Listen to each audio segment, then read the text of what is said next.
Teman-teman, mungkin beberapa di antara kalian ada yang belum tahu bahwa jam tangan Casio itu sebenarnya tidak hanya G-Shock loh.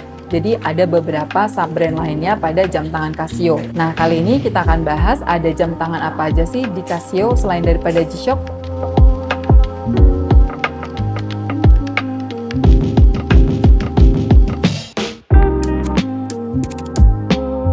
Sebelum kita membahas sub-brand apa aja pada jam tangan Casio, pertama-tama kita bahas sedikit terlebih dahulu mengenai sejarah dari Casio itu sendiri.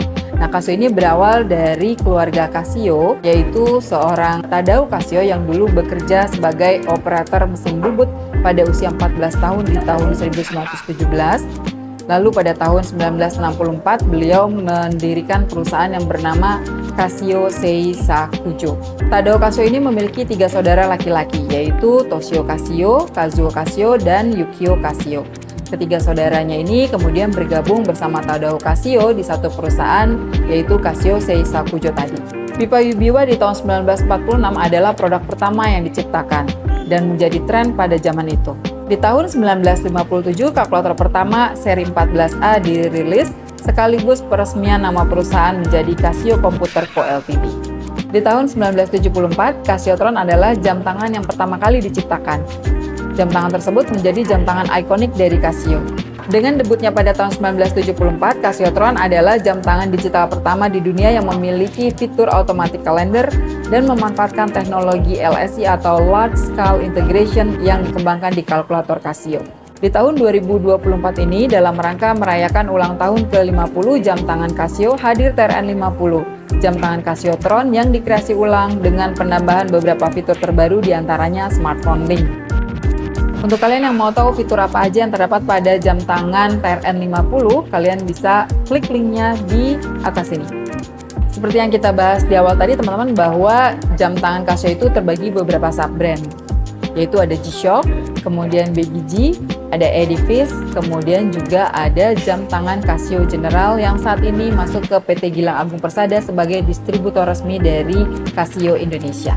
Jam tangan G-Shock ini juga memiliki beberapa kategori teman-teman, seperti MRG, kemudian MTG, kemudian ada Master of G.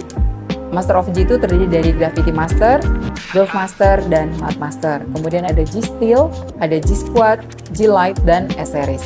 Kemudian di tahun 1994 hadirlah jam tangan Baby G pertama, yaitu DW520, untuk memenuhi keinginan para wanita yang ingin mempergunakan jam tangan memiliki ketangguhan sama seperti G-Shock.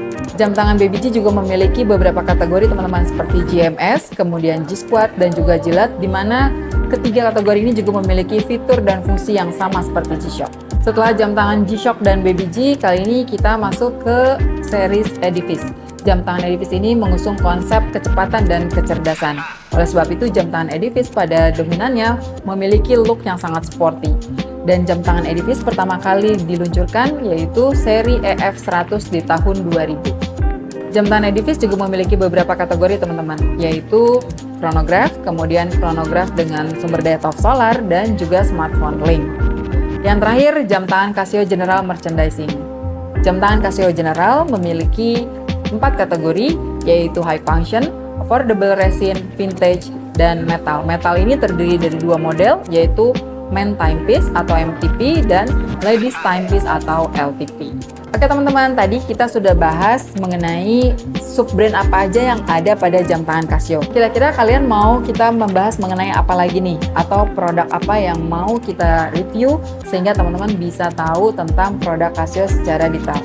Boleh kalian tulis di kolom komen ya. Oh ya teman-teman, tidak bosan-bosannya saya mengingatkan kepada kalian para penyuka jam tangan Casio untuk membeli jam tangan Casio di official store dan bergaransi resmi. Jangan sampai kalian mendapatkan jam tangan yang KW atau bahkan tidak original. Sekian dari saya Titi, jangan lupa untuk like, comment, share, dan subscribe video ini. Terima kasih, sampai jumpa.